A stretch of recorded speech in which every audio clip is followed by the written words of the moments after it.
Fala pessoal, sejam todos bem-vindos, começando mais um papo aqui hoje. Hoje nós estamos aqui na TV Mobilidade Elétrica e recebendo aqui Valério. Seja bem-vindo, Valério, tudo bem? Olá, pessoal.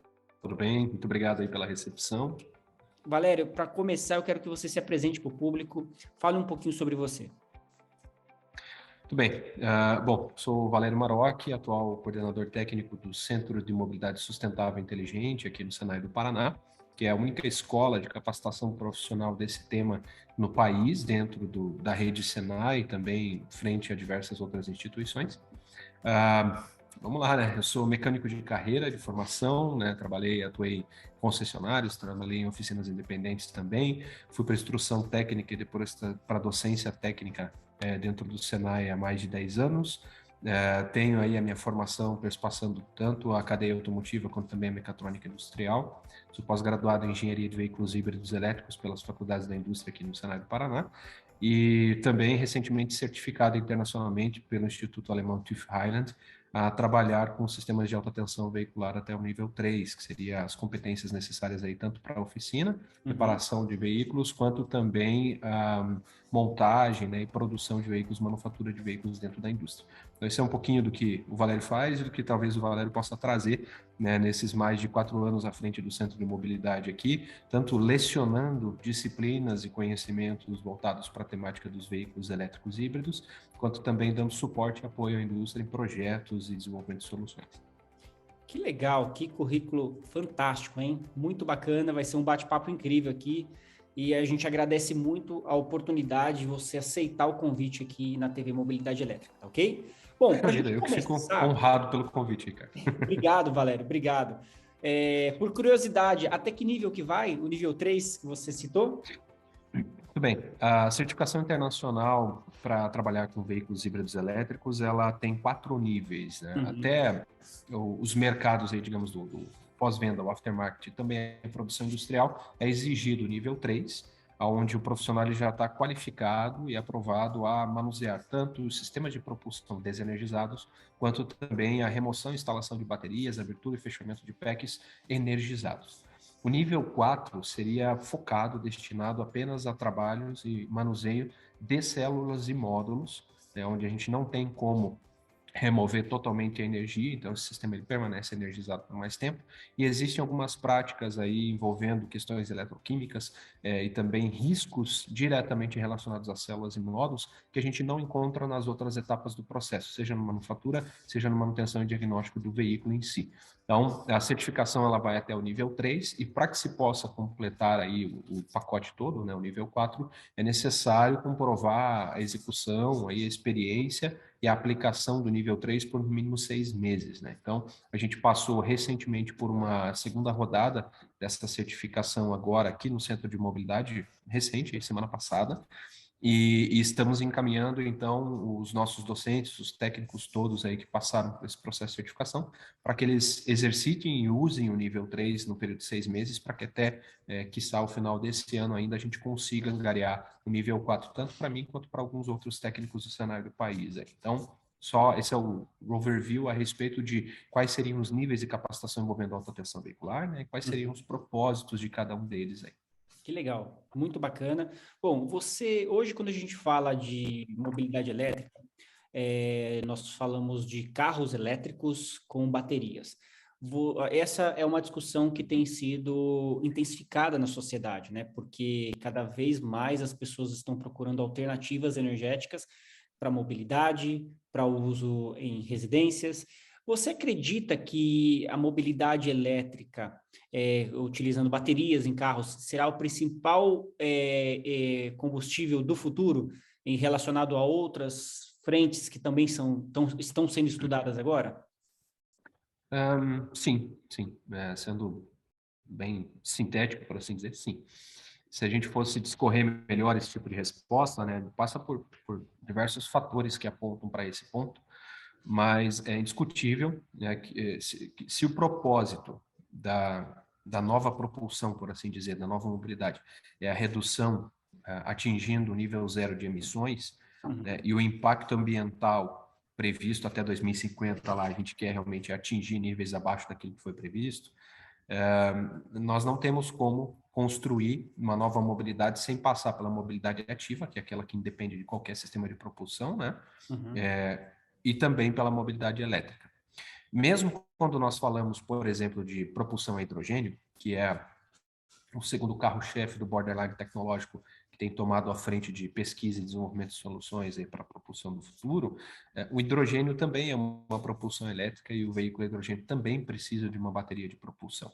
Então, na verdade, o sistema de propulsão hidrogênio é um híbrido em série, onde nós temos um primeiro processo do powertrain, que é a conversão, seja do hidrogênio ou de outro combustível, numa célula, né, para a eletricidade, é um processo de eletrólise reversa, por assim dizer, e essa eletricidade, ela tanto alimenta um motor elétrico, quanto também abastece uma bateria de propulsão para que a propulsão elétrica aconteça. Então, no final das contas, a gente sempre vai precisar da bateria e da máquina elétrica ali, independente de qual seja a nova fronteira de propulsão que a gente venha utilizar. E por que que isso é importante, né? Não tem como escapar disso, porque nós adaptamos um tipo de tecnologia, que são as máquinas térmicas, né, os motores a combustão, para nos atender como dispositivo de propulsão, mesmo ele não sendo eficiente. Então, a gente vem nos últimos 200 anos adaptando essa tecnologia e tentando extrair o máximo possível dela para que a propulsão a combustão acontecesse. Enquanto as máquinas elétricas não tinham a competência ou não tinham a capacidade e a eficiência, ou também a gente não tinha domínio de materiais, por exemplo, para armazenamento de energia, que nos desse condições de termos veículos elétricos a baixo custo, por assim dizer, né? Viáveis. Então, máquinas térmicas, exatamente. Então, máquinas térmicas não são feitas para propulsão. Se a gente vai aprofundando um pouco a discussão, nós vemos até pelos ciclos de disponibilidade de torque e potência da máquina térmica versus a elétrica, que ela não está adequada para esse tipo de aplicação. Então, se a gente compara hoje o melhor índice de eficiência que nós conseguimos tirar, tanto com motores Otto, diesel, seja qual for o ciclo, próximo de 35%, aí beirando no máximo 40% da eficiência, ou seja, nós estamos falando de que tudo que eu inseri de combustível dentro dessa máquina, eu só extraio em força motriz eficaz próximo de 35% a 40% na roda do carro. Uhum. E quando a gente compara com os sistemas elétricos, mesmo considerando as perdas nos processos eletroquímicos dentro da bateria, as conversões de energia nos sistemas de eletrônica de potência e também as perdas eletromagnéticas dentro da máquina elétrica, nós partimos de eficiências a partir de 80%. Então, é minimamente o dobro da eficiência, isso sem considerar outros fatores, como o processo de regeneração e também a melhoria da eficiência do powertrain elétrico como um todo, que vem acentuando muito aí, crescendo em escala nos últimos 10 anos. Então, a resposta sintética, como eu falei, é sim, é indiscutível o uso de baterias e máquinas elétricas para propulsão do futuro, independente de quais sejam as outras fronteiras tecnológicas que a gente vem explorar Complementar. dentro desse tema. Com certeza. Eu também acredito nisso. E falando um pouquinho sobre as tecnologias de baterias utilizadas hoje, né? Eu queria que você falasse um pouquinho sobre as baterias hoje em carros elétricos. Perfeito. Então, basicamente, a gente chama, né, um grande grupo de tecnologias de baterias que são aplicadas hoje de baterias de íons de lítio, ou baterias de lítio-íon, né? Tanto faz como se traduz ou como se chama o termo, né? Mas essas baterias em si, na verdade, elas são uma grande família de diversas composições eletroquímicas possíveis. Então, o lítio vamos dizer que é a base de tudo, né, da composição, e o resto fica ad libitum, por assim dizer, fica à vontade ao sabor do domínio tecnológico, da disponibilidade de matéria-prima de cada localidade ou de cada fabricante. Então, nós temos, dentre as principais classes, por assim dizer, de baterias íons de lítio aplicadas para a propulsão, nós podemos citar basicamente 4 delas, que seriam pelas siglas, né? NCA, NMC, LFP e LTO. NCA são as células hoje não tão utilizadas, mas as que nos dão, de certa forma, mais densidade energética. NMC, que são as mais comuns aí para aplicação de propulsão automotiva leve, que são as níquel, manganês, cobalto, estão largamente difundidas, né? E eu já vou explicar um pormenor a respeito dessa célula em específico. As LFP são as células de lítio ferro fosfato, que são aplicadas para veículos de mais baixo custo, onde não se demanda tanta densidade energética, onde a gente precisa de mais alto índice de segurança, né, menor risco de explosão, impacto ou abusos mecânicos térmicos. E as LTO são as células lítio-titanato, né, o oxotitanato, que também tem um borderline tecnológico, de certa forma, um pouco mais caro, justamente por conta do uso do titânio. A NMC, que é a representante aí que usa o cobalto, via de regra, quase todas elas utilizam o cobalto em maior ou menor quantidade, por assim dizer, composição. O cobalto ele está sendo um material não desejado do processo de fabricação das células por uma série de fatores, inclusive sociais e ambientais, né? O processo de extração do cobalto hoje tem a sua maior jazida no Congo. Esse processo ele é escravagista, extrativista, por assim dizer, e além do impacto ambiental, a gente também tem a raridade, por assim dizer, do material, né, que gera uma certa dependência, e tem essas questões sociais envolvidas. Então, a maioria dos fabricantes, a gente usa um target até 2035, por exemplo, LG, GM, Ford, Stellantis, né, BMW, todos eles estão focando em avançar as tecnologias das células de lítio para a redução máxima ou a extinção total da necessidade do cobalto. E o uso de outros materiais que sejam mais abundantes e, de certa forma, mais disponíveis e possíveis de serem reciclados em maior percentual, já pensando na cadeia circular dessas células de uma forma mais intensa, né? Porque isso sempre foi um problema da humanidade como um todo, mas na automotiva isso se acentua, de produzir sem pensar na circularidade da cadeia, né? E aí isso vem batendo a nossa porta nos últimos anos, haja visto que a gente tem ainda um problema com os pneus, por exemplo. A gente não tem ainda um processo que seja viável economicamente de retroceder o pneu para dentro da cadeia, né? A gente transforma o pneu em outras coisas, mas para produzir um novo pneu, ele não chega a ser interessante ou viável, né? O uso da borracha nesse sentido. Ou ele gera tanto custo que não compensa entregar um pneu remanufaturado, vamos dizer assim, refabricado a partir de fonte reciclável. Então, isso é importante que, já que estamos nessa aurora, porque as baterias de lítio têm menos de 30 anos de tecnologia, né? Então elas são relativamente novas, estamos na aurora da química do lítio e de talvez outras que venham por aí, as famosas baterias de sal, como o pessoal fala, né, e tudo mais,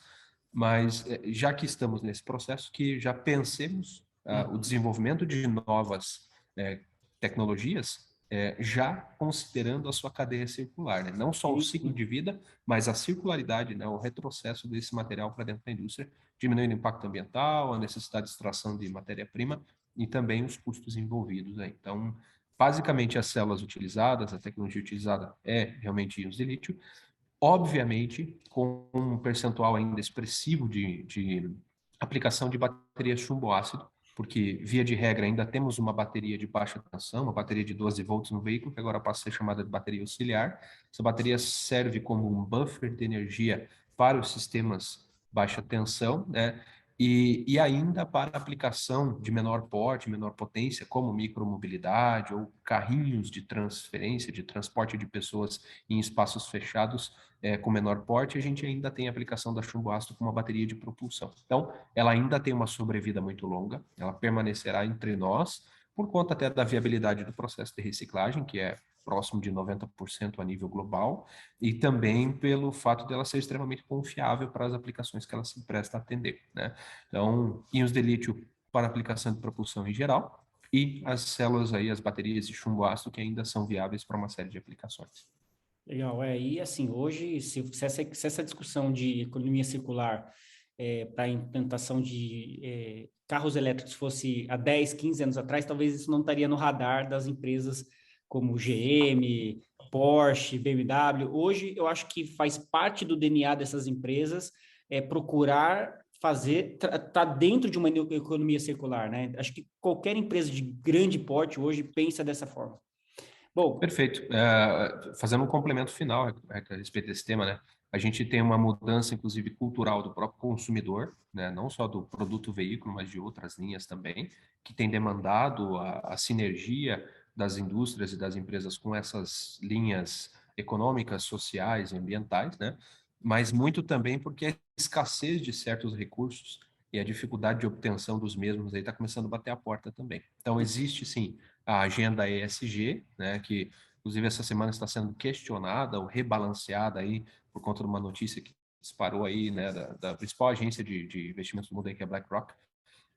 Eles se posicionaram um pouco mais seriamente em relação à agenda ESG, né? Até o Uhum. ano passado eles estavam fomentando todos os projetos e investimentos que iam para essa linha, agora estão começando a entrar num ponto de equilíbrio, e o que é importante, porque a sustentabilidade ela só existe quando o social, ambiental e também o econômico é visto, né? Mas o fator econômico, quando ele bate a porta, ele também diz respeito à escassez de recursos. Então, como você falou, para uma agenda de 10 anos atrás, quando a gente talvez não se preocupava, a não ser com a escassez do petróleo, que já vem sendo comentado desde a década de 70, né? A gente começa a ter agora esses breakdowns que nós estamos tendo por falta de microprocessadores, falta de Uhum. matéria-prima como plástico em alguns mercados, né? Países negociando lixo com outros países para que se possa É, fazer a reciclagem dos materiais importantes que estão ali, principalmente o lixo eletrônico, né? Então a gente tem uma criação de uma cadeia surgindo aí e um despertar muito importante de governos, de indústrias e também de sociedade pensar, peraí, lixo é um negócio que o homem inventou que não precisa existir, então o que a gente sim. faz com isso? Então, realmente, isso é uma escalada atual, porque a eletromobilidade ela já existe há um século e nunca ninguém pensou nisso, né? Nunca foi Uhum. um ponto importante do processo. É. Esses dias eu vi a restauração daquele Gugel, que foi acho que um dos primeiros carros elétricos, né, no Perfeito, Brasil, perfeito. e eles estavam, acho que não sei se era um projeto de TCC, e eles estavam restaurando isso e falando como que era o motor, que era um motor, parece que era um motor de elevador. Então, tudo aqui, olha quanto tempo isso, né? E hoje a gente tem tecnologia que é impressionante, assim, para onde nós vamos. O Valério, continuando o nosso bate-papo, legal. Leitura recomendada aqui. Leitura Legal isso aí. recomendada. Aí, pessoal, Isso é um mostra de dos. novo aí na câmera para o pessoal olhar. Esse aí é Vamos um, lá, é um exemplo. isso aqui é um exemplo, tá? Leitura recomendada, um dos grandes visionários do país. Uhum. Inclusive, ele também lançou aí noções dos carros elétricos que hoje estão sendo resgatadas como inovação, no sentido de carros compactos ou de aplicações aí para veículos de uso em trabalho, né? Mas isso tudo tinha sido lançado pelo Gurgel há muito tempo atrás, só faltou um endosso realmente, um posicionamento estratégico tanto do país quanto também da indústria local aqui, de ao invés de matar uma iniciativa nacional, terem fomentado e apoiado isso, né? Com De certeza. novo, como você falou, se o Gurgel tivesse trazido as propostas dele no presente momento, onde nós temos um alvorecer, aí um florescer grande de startups, spin-offs e coisas do gênero, né? Linhas de fomento, Shark Tanks e tudo mais, talvez hoje o Gurgel fosse um grande unicórnio, por assim dizer, né? Com certeza. Mas no tempo em que ele nasceu, para o tempo em que ele se propôs a fazer, realmente não havia janela no mundo, né? Como não havia janela para o Da Vinci, como não havia janela para tantos outros aí que vieram e foram e acabaram sendo, de certa forma, frustrados Uhum. pela sua visão, né, muito antecipada das coisas. Mas fica aí leitura recomendada, né? O Gurgel realmente é um grande exemplo e resgatar os projetos dele de eletromobilidade já desenvolvidos aí na década de 80 é até não só histórico, mas é importante. Com toda certeza, concordo plenamente com as suas palavras. Valério, para a gente continuar, eu queria te perguntar, a gente sabe que o avanço aí na venda de veículos elétricos no Brasil e no mundo, né, tem se tornado exponencial. E a gente, será que nós estamos preparados para acompanhar esse crescimento de vendas com o abastecimento desses carros elétricos? Então, eu queria te fazer essa provocação. Estamos sim. Bom, vamos trazer um dado aqui do Global EV Outlook, né, que é o Uhum. panorama do mercado de veículos elétricos global aí, que é produzido pela IEA, né, Agência Internacional de Energia. É, dados aí do Global EV do ano passado, para você ter uma ideia, né? Então, o levantamento que eles fizeram é que mais de 50% de toda a infra de recarga do mundo está dentro da China, Uhum. porque hoje mais de metade da frota de veículos elétricos do mundo também está localizado somente na China. Então, esse é um primeiro ponto importante que o que eu quero trazer com esse dado de forma mais pragmática, né? Mesmo mercados como o mercado europeu, o americano, o japonês, que já afloraram tanto para a hibridização quanto para a eletrificação da frota há muito mais tempo do que nós, né? Quando a gente lançou no mercado nacional as duas primeiras ofertas de veículos híbridos, que eram o Prius e o Fusion Hybrid, em 2013, a gente já tinha carros híbridos rodando há quase 8 anos no Japão e também nos Estados Unidos, né? E também carros elétricos aí, protótipos despontando desde a década de 90, nessa última era da eletromobilidade. Então, isso não é novo, mesmo lá. Mas mesmo lá, que isso tudo começou há um bom tempo atrás, muito antes de nós, e a gente já atingiu também, segundo o Global EV Outlook, mais de 2% das vendas anuais globais de veículos sendo puramente elétricos, mesmo lá a gente tem uma certa escassez de infraestrutura. Por quê? Isso talvez seja um ponto nefrálgico ainda para a eletromobilidade, falando-se de veículos elétricos puramente elétricos, né? Que é o quilômetro minuto de recarga, né? A velocidade com que a gente consegue recarregar um carro elétrico, ela acelerou muito com os processos de recarga em corrente E contínua, só abrir um mas parênteses, eu lembro de um documentário que eu assisti que a ideia, há alguns anos atrás, era parar o carro para abastecer e trocar a bateria.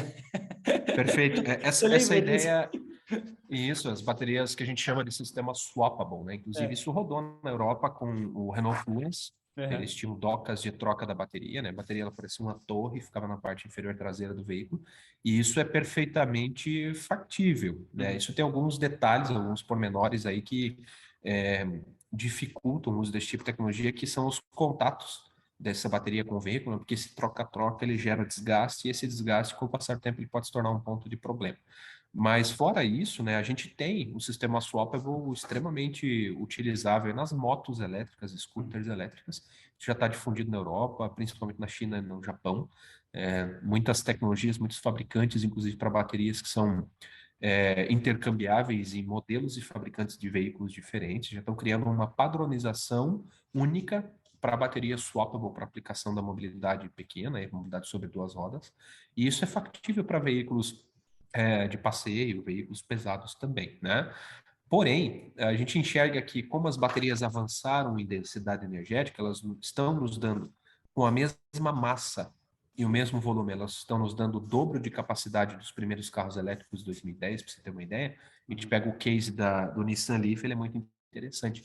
A gente tem um pack de mesmo tamanho, mesma quantidade de módulos, mesma quantidade de células, da primeira geração do Leaf para a atual, e a gente tem um deslocamento de 25 kWh de capacidade de energia para 62 kWh de energia, Isso em sem mudar quanto tempo volume, de e evolução? isso numa janela de 10 anos. Olha só. Então, a gente dobrou a densidade energética das baterias, por isso que as baterias intercambiáveis, elas tiraram um pouco a importância, né? Foi removida a importância desse sistema para a automotiva, dos veículos leves para cima, porque a capacidade das baterias avançou absurdamente e o custo caiu a menos de um terço do que era 10 anos atrás. Então, uma média, né? Se a gente pega as gerações de carros elétricos até 2018, pegando assim o que a gente chama de carros elétricos linha base, né? Porque existem as linhas premium, as linhas super esportivas e tudo mais.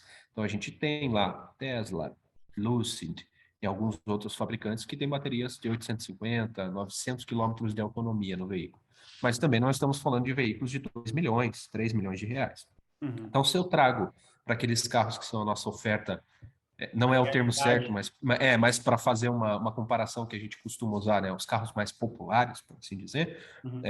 a gente tem, as gerações até 2018, carros que iam de 150 até 250 quilômetros de autonomia média. A gente já saltou dessa autonomia para, hoje, base, né, 300 a 385 quilômetros de autonomia é o médio desses veículos mais populares da eletromobilidade. Onde é que eu estou querendo chegar com essa conversa? Apesar de todo esse avanço do veículo em si, a frota, principalmente agora trazendo para dentro das nossas fronteiras, né, no Brasil ela não é tão expressiva que demande uma infraestrutura também tão massiva. Tá. Porque um ponto que é importante discutir é que a instalação, comissionamento e operacionalização de infraestrutura de recarga é algo muito caro Uhum. e não dá, olha só o que eu estou falando, não dá retorno financeiro para quem instala. Ah, Uhum. Valéria, mas em que janela isso? Isso numa janela, coloca aí 10 anos, você não vai ter o payback dessa infraestrutura. Sim. Isso caso real, inclusive comparando cenários que estão mais antecipados do que nós, como é o caso europeu. Na Alemanha, quem instala eletroposto, carregador lá, sabe que isso não vai dar lucro. Tá, mas por que a gente instala? Porque a gente está investindo numa infra que futuramente vai escalar tanto o uso, né, a ocupação, quanto também a importância, e chega um momento em que isso fica vantajoso, chega um momento em que isso se torna lucrativo e vira realmente um business. Mas hoje, a instalação de infraestrutura, ela é quase que a situação do ovo da galinha, né? A gente tem que Uhum. esperar vir mais carros ou tem que colocar mais carregadores para que venham mais carros. Na verdade, a minha opinião sincera e pragmática é que a gente precisa ter os dois crescendo juntos. Continuamente. Exatamente. Então, não há hoje uma necessidade de instalar Uhum. 30 mil eletropostos no Brasil e tudo mais, e isso também não virá da iniciativa pública. Isso não acontece em nenhum caso no mundo. No máximo, parcerias, acordos ou programas da iniciativa pública com privado. Uhum. Então, existem análises de cenário que geram essas parcerias para que o mercado demandante seja atendido. Mas não existem infraestruturas públicas de recarga, a gente não vai ver isso, não vai ser o caso do orelhão, né? Sim, Ninguém sim. vai espalhar telefone no mundo como foi feito com o telefone, a gente não vai fazer isso com carregadores. Então, e o outro ponto importante é, tá, mas espera aí, você não tem infra, então onde é que eu abasteço esse carro?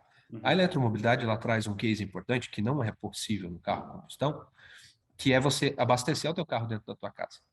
Então, se você tem lá uma tomada 110 ou uma tomada 220, você adequa um disjuntor específico para aquela tomada, para que ela fique protegida separadamente da tua casa, você pode perfeitamente carregar o teu veículo em casa, inclusive, de forma prática, isso vai te dar mais saúde para a tua bateria. Essa bateria vai durar mais. Isso é Né? legal Ah, você falar. Isso é legal você mas falar. demora para carregar. Sim, demora para carregar, mas você não vai usar o carro da meia-noite às 6.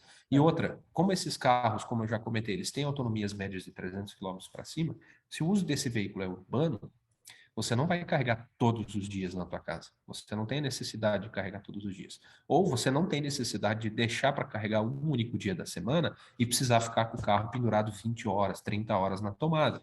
Então, o que que a gente apregoa, né? E isso vai ser modus operandi para todos os Comportamento. especialistas da área. Uhum. É uma mudança de comportamento e aproveitar o que a gente chama de recargas de oportunidade. Uhum. Recarga de oportunidade parei num shopping center que tem uma recarga gratuita, porque ela já está embutida no serviço como um Que todo, não? né, no preço do estacionamento e tudo mais, carregou 10, 20 minutinhos, excelente. Parei no mercado, carreguei 40 minutos, excelente. Na minha empresa tem uma vaga exclusiva lá, eu posso fazer a recarga, excelente. Então, essas recargas de oportunidade, além de darem longevidade para a bateria, ela garante que você nunca fique no mico com a tua Uhum. capacidade e não precise ficar com essa preocupação que é a tal da ansiedade pela autonomia, né? Uhum. Então, a recarga, ela pode ser feita em casa ou nos lugares onde você tem disponibilidade de acesso público ou privado, e não há esse afã demandante por uma infraestrutura gigantesca de recarga, né? Uhum. Exceto para o uso rodoviário. Então, quando eu preciso fazer uma viagem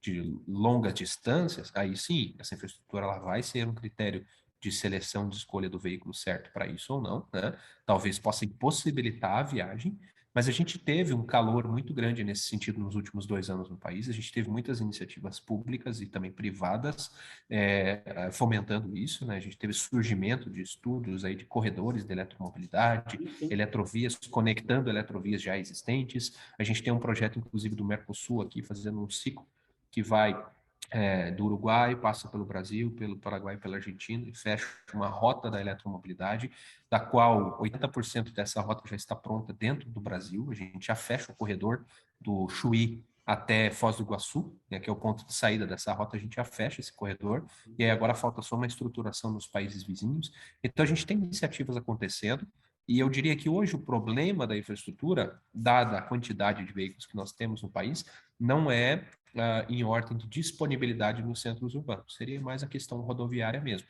Porque nos centros urbanos, a concentração de veículos é baixa, e mesmo onde ela existe, já existe infraestrutura disponível, e se ela não existe disponível, existe a tomada de casa para fazer esse problema diminuir. Mesmo em condomínios, mesmo para quem mora com garagem compartilhada, é possível resolver com uma tomada doméstica ou com a instalação de um wallbox de mais baixo custo que possa ser usado de forma compartilhada. Então, eu diria que hoje nós não temos um problema de infraestrutura, como acontece em mercados europeu e americano, por exemplo, onde as pessoas ficam horas na fila de um carregador para carregar, porque aí a quantidade de veículos é grande, a infra é grande, mas boa parte da infra já está passando por um processo de obsolescência e depreciação. O pessoal também sofre de vandalismo lá, assim como no Brasil, e às vezes você está contando com uma infraestrutura disponível e chega lá, ela não está disponível, ou porque já tem alguém carregando, ou porque ela está depredada.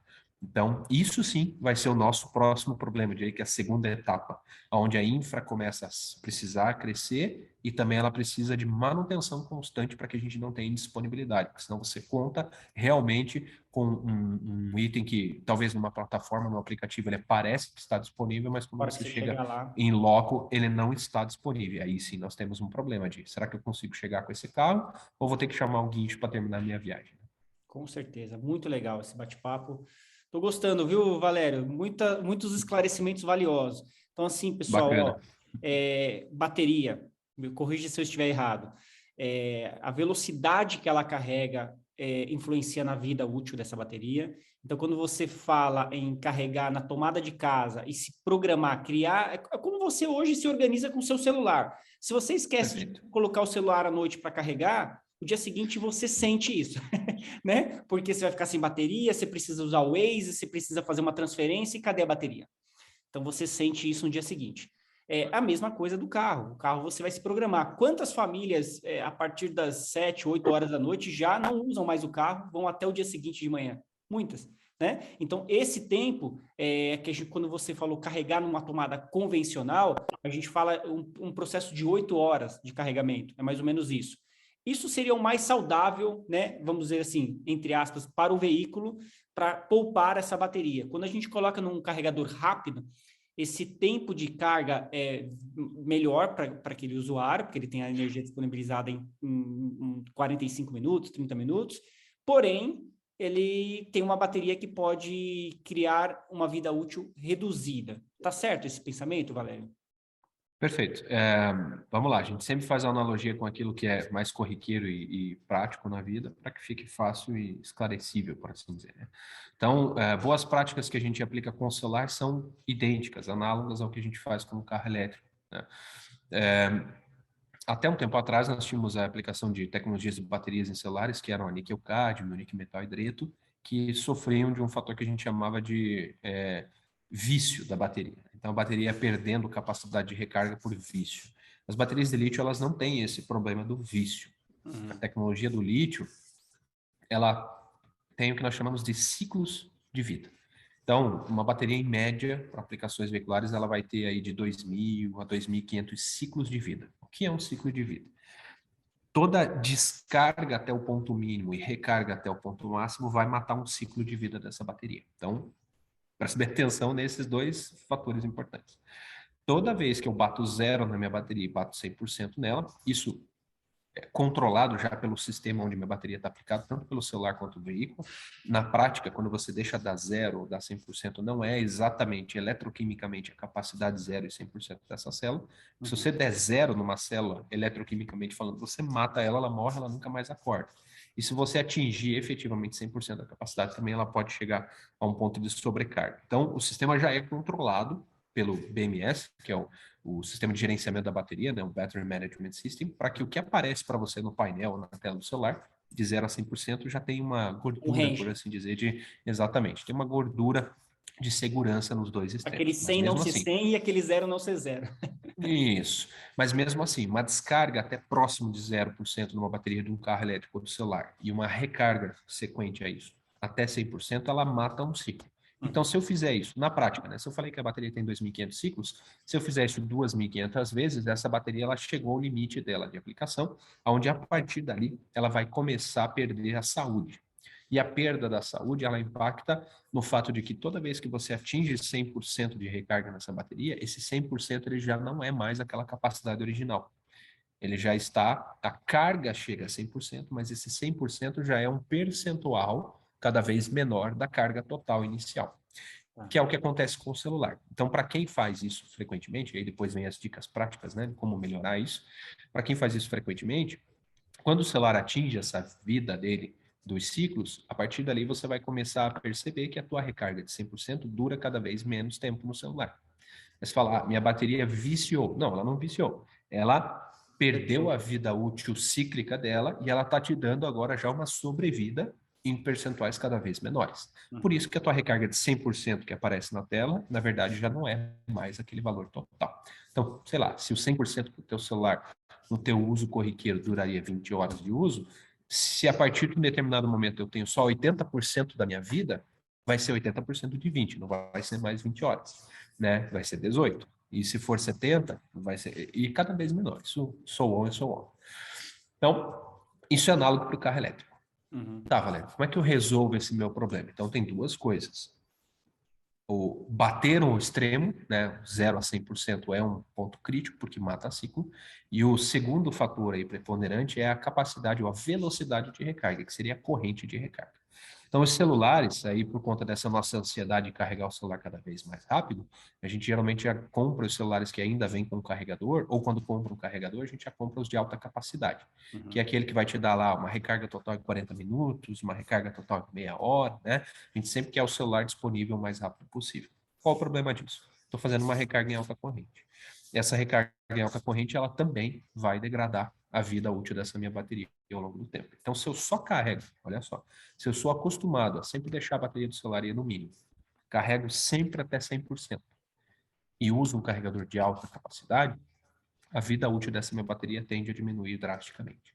Então, ela vai me dar ali o mínimo possível que ela pode dar. Vai ser uma média de 2 anos. A partir daí, essa bateria já está começando a entregar os bets. Isso vai ser a mesma coisa para o carro elétrico.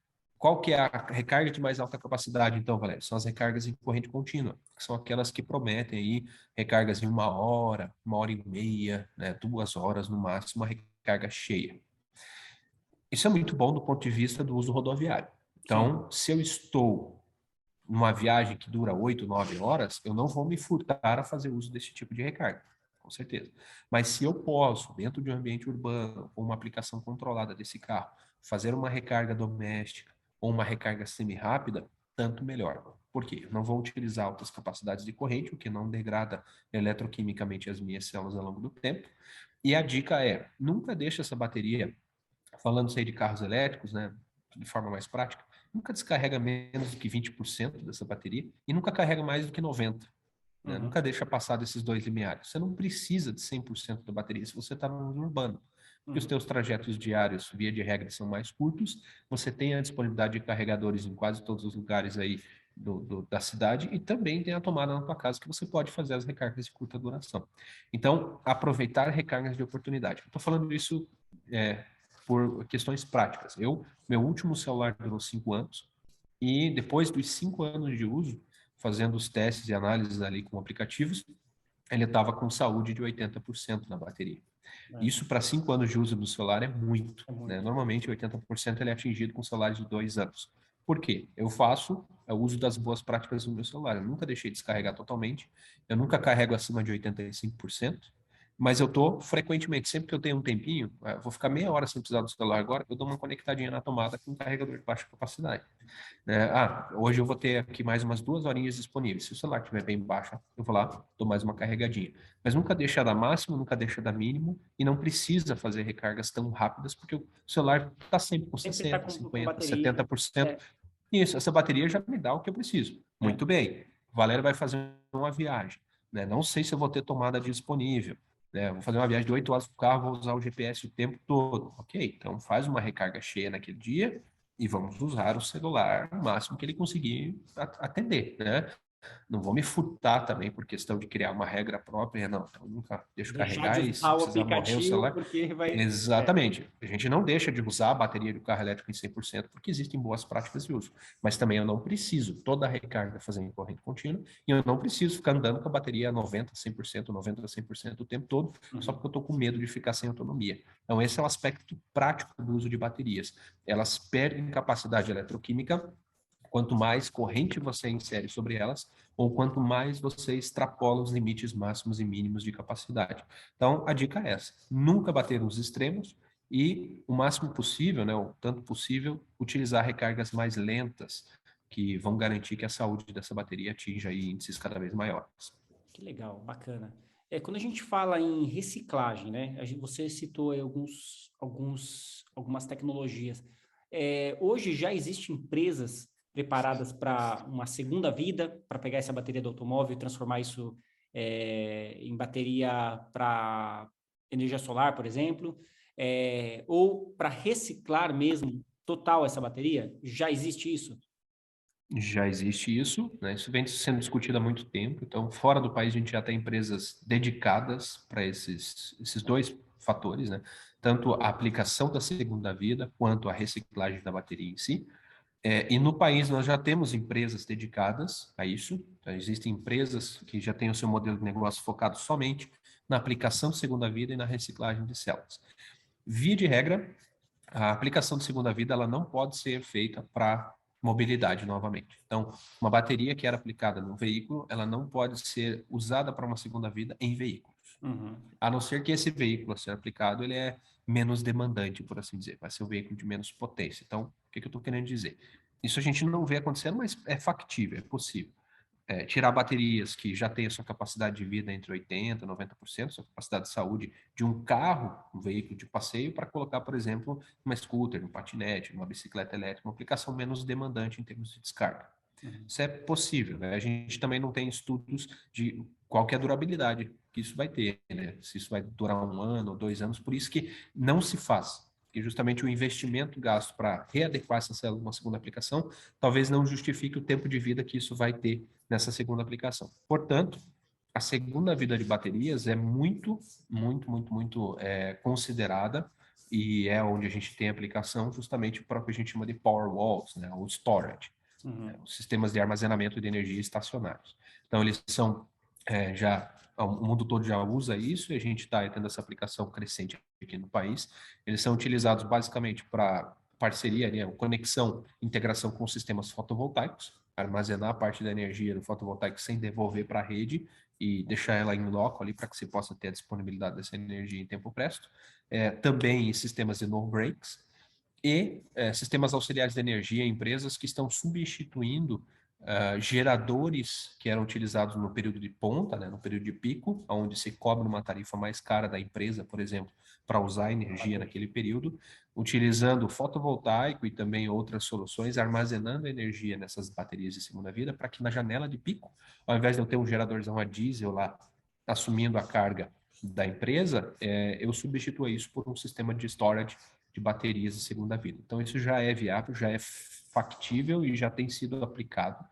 E como eu falei, existem empresas trabalhando nos dois segmentos no Brasil e recentemente o Senado de Paraná aqui assinou uma parceria junto com a Fundição Tupi e com a BMW, né? Ambas as empresas estão em Santa Catarina aqui, e nós iniciamos um projeto de desenvolvimento do processo de reciclagem das células de baterias de lítio inovador.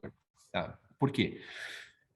Via de regra, o processo de reciclagem hoje, ele passa pela moagem e depois a pirólise das baterias. Então, traduzindo, a gente moe a bateria do jeito que ela está, não abre nem nada, moe com tudo, carcaça e o que está dentro, queima, e dessa queima, tudo que é plástico ou os materiais menos desejáveis, por assim dizer, vai gerar gases, esses gases precisam ser coletados e reformados antes de jogar para fora na atmosfera, para não gerar um impacto ambiental, porque a gente está usando um carro elétrico, então a gente tira de um lado para o outro. E aí o que sobrou ali, tudo misturado, é feito uma separação, uma tentativa de utilizar, reutilizar esses materiais. Então esse processo ele é menos eficiente, por assim dizer, do ponto de vista da reciclagem. O processo que nós estamos desenvolvendo em parceria com a Tupi e com o BMW, ele passa por uma obtenção do material interno da célula diferente desse da moagem. Nós estamos criando um novo processo de reciclagem, né, para obter esses compostos químicos, diminuindo a demanda da matéria-prima na fabricação e tentando garantir um melhor estado de pureza desse material resultante. Né? Esse é um projeto com investimento de 3 milhões, tem uma duração de 24 meses, e os focos, então, são basicamente 4. Análise da eficiência desse novo processo, análise da pureza de obtenção dos materiais versus o processo já existente, que é da moagem e da pirólise, e também a comparação de quais seriam as vantagens em termos de índices econômicos e ambientais. Né? O quanto que a gente conseguiria fazer isso ser mais barato do que um processo convencional e também menos impactante ambientalmente por não ter tanta liberação de gases e outros fatores. Tá? Então, isso é um desenvolvimento inédito, não existe em lugar nenhum do mundo essa linha de reciclagem, nós estamos em franca execução desse projeto aqui no Instituto Nacional de Inovação Eletroquímica do Paraná. E como eu falei, já existem os processos convencionais de moagem e pirólise das células acontecendo no Brasil também. Então, a gente tem empresa preocupada, dedicada para isso, e não só para células vindas de aplicação veicular, mas também de eletrônicos em geral. Tá? Então, o que era um mercado também inexistente até 4 ou 5 anos atrás, porque não se pensava em ter processos para recapturar esses materiais e redestinar eles na cadeia de produção. Que bacana, que legal. Parabéns aí pelo projeto e espero que seja um sucesso aí para vocês aí. E continuando aqui, Valério, eu queria que você falasse para a gente agora uma pergunta que muita gente faz, quando vale a pena ter um carro elétrico, né? Como que faz essa conta? Ah, ó, tô aqui, vou comprar um carro, vou investir R$ 200.000, R$ 300.000. Como é que faz essa conta? Olha, estou tentando fazer essa conta também, porque eu também não tenho um carro elétrico, né? Aí, é assim, a gente é embaixador da eletromobilidade, da nova mobilidade, mas a gente também carece de entender de que forma isso impacta no bolso e quando que é viável. Então, é uma boa pergunta e se houver uma resposta concreta, Ricardo, eu também quero. Mas vou tentar trazer algumas luzes sobre isso para que cada um tome a sua decisão, né? A proposta, até uns 4 ou 5 anos atrás, era que até 2025, isso relatórios aí da Bloomberg, inclusive, até 2025, o preço do carro elétrico ele seria já equivalente a um carro convencional a combustão. Então, a pessoa teria ali em 2025 a janela de escolha. Ou eu quero um carro a combustão, ou eu quero um elétrico. No meu bolso, ele custa a mesma coisa. Só que o que não se esperava, ou talvez já se esperava, mas ninguém entendeu nos detalhes, é que o carro a combustão ele não ficaria estagnado no valor e o carro elétrico desceria para ficar próximo. A gente está tendo, na verdade, os dois movimentos dinâmicos. A gente observa um encarecimento do carro a combustão, né? Já visto que nós temos um mercado nacional hoje que um carro dito popular ele custa em média 60, 70 mil reais. Então, o carro está se tornando novamente um artigo de luxo, tal qual foi na década de 70, que quase nenhuma das pessoas classe média conseguia adquirir um veículo novo, né? Tanto é que o mercado dos usados está acalorando aí nos últimos anos. E isso não é só um fator Brasil, isso está acontecendo em vários cenários do mundo. Então, o carro a combustão está encarecendo, portanto, ele está ficando mais parecido com o valor do carro elétrico e não o contrário, né? E também os combustíveis estão encarecendo. E isso também não é um cenário somente no Brasil. Formação recente aí de morador, inclusive, do Reino Unido lá, conversei com o pessoal aí semana passada, que está morando lá. Lá, 70% do valor do combustível é imposto. Aqui no Brasil é próximo de 45%, se não me falha a memória, né? Então, o preço dos combustíveis está encarecendo a nível de globo. Tem fatores aí massivamente impactantes sobre isso, que são a atual guerra que nós temos aí, o conflito Ucrânia-Rússia, uma série de balanços econômicos e recessões em diversas grandes economias do mundo devido à pandemia. Então, sim, tem fatores que são pontuais, causais, mas existem fatores que são dinâmicos de coisas que já vem acontecendo há um tempo e a gente não tinha enxergado. Então, fato, o carro a combustão está encarecendo, e não só por conta das crises atuais. Os combustíveis também estão encarecendo.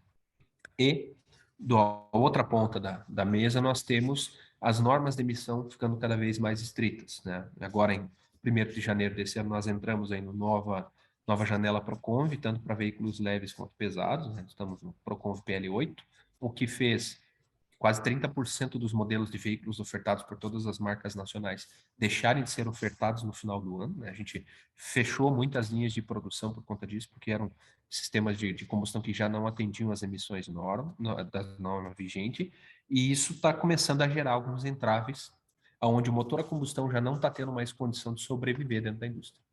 Então, o carro elétrico, quando que ele fecha a conta? Ele é caro ainda, ele é caro para todos os mercados do mundo. Mesmo um europeu, um americano médio, ainda tem dificuldades de adquirir um carro elétrico. Tá? Ele ainda é um mercado de nicho, por assim dizer. Então, nós ainda vamos sobreviver por mais 3 ou 4 anos com carros elétricos com valores superiores a 90 mil. Isso é fato. Porém, contudo, todavia, né, linguagens comerciais jurídicas aí, né, nós temos lá o CAPEX e o OPEX, né? Traduzindo, nós temos o valor de aquisição de um item, de um bem, e nós temos o valor de operação desse bem.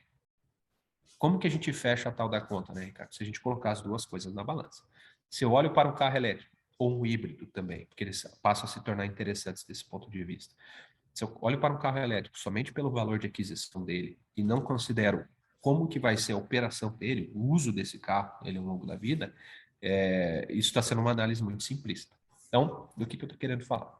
Esse carro elétrico, e pode me acreditar, isso é uma média, já por experiência de outros cenários, inclusive, um carro elétrico com híbrido, ele vai sempre te devolver no bolso uma economia ao longo do uso dele de 30% do seu valor, se comparado com um carro convencional. Por que ele te devolve isso? Falando-se de um carro puramente elétrico, a manutenção desse carro vai ser extremamente mais barata. Uhum. Vou dar exemplos reais aqui no cenário nacional. A maioria dos carros puramente elétricos de diversos fabricantes, eles têm as suas primeiras 6, 7, 8 revisões, ou custo zero, que são as revisões anuais, ou custos assim, módicos, 60, 70 reais, 100 reais. Comparado com um carro convencional, já a partir da primeira revisão, a gente tem custos médios que vão de 150 até 300 reais e vão escalando até chegar à sexta, sétima revisão a valores de 1.000, 1.500, 2.000 reais. Então, a gente bota isso na conta. Uhum. O que mais que a gente coloca na conta? Um valor de abastecimento, ou recarga, no caso. Então, hoje, considerando tarifas médias do Brasil, né, a gente tem por volta de R$ 1 quilowatt-hora de energia em casa. Então, isso não estou nem considerando a possibilidade de você fazer recargas gratuitas de oportunidade fora de casa. Vou considerar só que você sempre Nem que paga a você tua tenha um energia. sistema fotovoltaico na sua casa. Isso, e nem que... Isso, exatamente. Então, não estou considerando nenhum desses fatores. Vamos pegar um fator mais básico possível para pegar o Preço da worst energia. case, né? O pior caso. Então, vamos dizer que para cada quilowatt-hora de energia que você usa no teu carro, ele vai te dar uma média entre os veículos aí de 7 quilômetros rodados, tá? Ele custa para você, em média, R$ 1, mesmo com bandeiras vermelhas, super tarifário e coisas do gênero. Então, ele vai te custar a média de R$ 1. Você vai gastar R$ 1 para rodar 7 quilômetros. R$ 2 para rodar 14. Então vamos colocar aqui 14 quilômetros por 1 litro, seria a média de um carro popular. Tá? Uhum. Tô sendo bem generoso, inclusive, porque não é bem isso, tem carro que faz menos, né? Então digamos que 14 quilômetros seria o que você gastaria por 1 litro.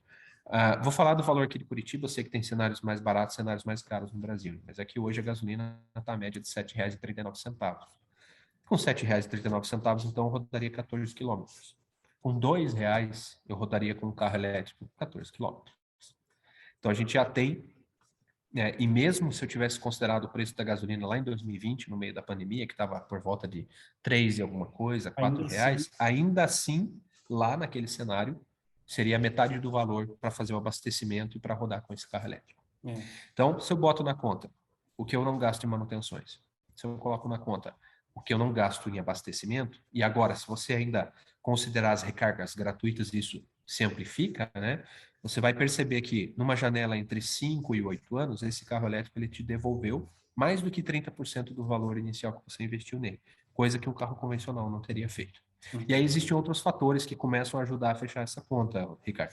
Se a gente pega, por exemplo, cenários como é o caso do Paraná aqui, que a gente tem isenção total do IPVA para o carro elétrico.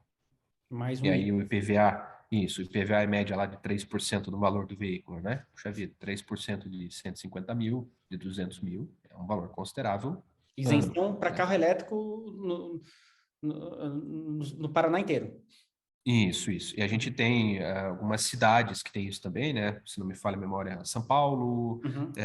A gente tem alguns E incentivos outros tributários benefícios nesse também, sentido. né? Rodízio, você não precisa, né, Isso, São Paulo. perfeito. Não participa de rodízio de placa, nem no híbrido, nem no puramente elétrico. E agora a gente está esperando uma próxima onda aí que aconteceu no mundo todo e talvez aconteça no Brasil. Né? Não sejamos tão esperançosos, mas tenhamos uma esperança, que é incentivos econômicos mesmo. Então, por que a China se tornou o maior mercado de veículos elétricos nos últimos 10 anos? Porque lá a gente tem incentivos do próprio governo que chegavam aí traduzindo a valores próximos de R$ 20.000 para você fazer a aquisição de um carro elétrico. Então, Uhum. dependia muito do modelo, da marca, da categoria do veículo, mas eles eram escaláveis até chegar a um topo máximo lá. A gente teve isso na Europa por um bom tempo, os incentivos estão acabando, existem acho que só um ou dois países que ainda têm, acho que é o caso de Portugal e França, mas ainda existe um incentivo lá que variava entre 1.000 e 5.000 euros, alguma coisa assim, na aquisição de um veículo puramente elétrico. Tá? A gente teve alguma coisa assim nos Estados Unidos e talvez a gente venha a ter no Brasil. Né? Eu não espero que tenha, porque isso não é muito legal, porque cria uma expectativa de que isso vai ser para a vida toda, e daqui a pouco, quando corta o incentivo, todo mundo fica reclamando. Né? Mas seria interessante, porque esse incentivo já daria, já faria a balança do por que comprá-lo, por que não comprá-lo, pender para o comprá-lo. Porque quando a gente considera o OPEX, e considera o incentivo e considera uma questão tributária benéfica, né, isenção de IPI e outros fatores aí, alguns cenários de estudo de isenção do ICMS. Então, isso começa a criar um cenário positivo e aí você fala, não, agora é a hora de comprar, senão talvez daqui a pouco, sem esses incentivos, eu não consiga. Né? E esse seria, assim, sinteticamente, o ponto de análise, Ricardo, para falar assim, quando que fecha essa conta? Vai depender muito, claro, do poder aquisitivo, não vou falar que todo mundo tem que sair comprando um carro Esse carro elétrico, vai ser mas do financiado, vai ser pago à vista, quantidade de isso quilômetros rodados, né? Carro até equivalente. importante, É, perfeito, até importante você ter comentado do pagar à vista ou parcelado, porque existem já linhas de crédito desde 2019 específicas para aquisição de veículos híbridos elétricos com taxas mais interessantes, tá? Já existem bancos que fazem isso há um bom tempo, o Itaú é um deles. Então, a gente também tem esse fomento, que às vezes no mesmo banco, para você comprar um carro convencional, talvez de valor equivalente ao elétrico que você estava olhando, a taxa de juros seja mais interessante para o elétrico. Então, tudo isso precisa ser considerado. Esse negócio de apontar com o dedo numa vitrine e falar esse chocolate custa 5, esse custa 10, esse aqui é mais caro, nunca funcionou. Porque às vezes o chocolate que custa 5 tem gosto de gordura e o chocolate que custa 10 é muito mais saboroso. Então, é esse fator que a compra de um carro elétrico tem que sempre levar em consideração, né? Todo o panorama de operação, toda a questão tributária que te apoia, que te suporta nesse sentido, né? E aí, quando você bota isso de verdade na conta, talvez feche. A gente tem inúmeros exemplos, né? Inclusive tem pessoal aí, motoristas de aplicativo e taxistas que compraram carro elétrico e estão extremamente satisfeitos. sim. Porque o retorno financeiro no bolso no final do mês ele é muito mais interessante O por que conta do valor do aconteceu na China, abastecimento, né? redução das revisões. Primeiro, a frota de táxi, de veículos de Uber, né, ônibus, isso foi trocando primeiro. Por quê? Porque a conta fecha porque esses veículos rodam mais. Né? Então, Perfeito. eu vou comprar um carro, eu vou rodar 300 quilômetros por semana. É diferente de um cara que roda 2.000 quilômetros por semana, entendeu? Tipo, a conta para ele, quantos ciclos de abastecimento com gasolina ele vai fazer e quantos ciclos de recarga ele vai fazer. Esse payback Perfeito. diminui constantemente quanto maior a utilização desse veículo. É isso, né? Perfeito. Perfeito. Perfeito. Exemplo Valério, melhor não há. eu tenho muitas outras temáticas para tratar aqui com você aqui. Acho que eu vou te convidar aqui mais vezes para a gente bater papo aqui na Solar TV Puxa e na vida, TV agradeço. Mobilidade Elétrica. Maravilha, maravilha. Eu agradeço pela extensão do convite e sempre que possível estarei com vocês aí para a gente aclarar essas dúvidas e também muitos dos mitos aí que a gente tem a respeito da eletromobilidade, né, se isso vai ser realidade ou não. Talvez seja a mesma discussão que aconteceu em 89 quando falaram da injeção eletrônica, né? Ah, será que o Sim, carro carburador realmente vai morrer? Esse negócio não é é, muito modernismo demais, né? Não é só modinha, né? Não, gente, a gente está vivendo uma disrupção tecnológica que não volta atrás. Quanto antes a gente entender e reconhecer quais são os benefícios e como surfar essa nova onda, melhor, né? Tanto melhor. A gente ganha tempo e uma transformação cultural, como a gente já comentou 2 ou 3 vezes aqui, porque isso vai mudar alguns hábitos nossos também de uso e relevância da mobilidade na nossa vida. Não só falando da elétrica, mas em todas as suas outras facetas aí, como a mobilidade ativa. show de bola. Pessoal, se você tiver alguma pergunta para fazer aqui para o Valério, faça na descrição desse vídeo aqui. Se você gostou desse vídeo, se inscrevam no nosso canal, curtam esse vídeo e esperem aí mais vídeos na nossa programação da TV Mobilidade Elétrica. Valério, mais uma vez, muito obrigado por hoje aqui a sua participação e nos vemos aqui em breve aqui de novo na TV Mobilidade Elétrica.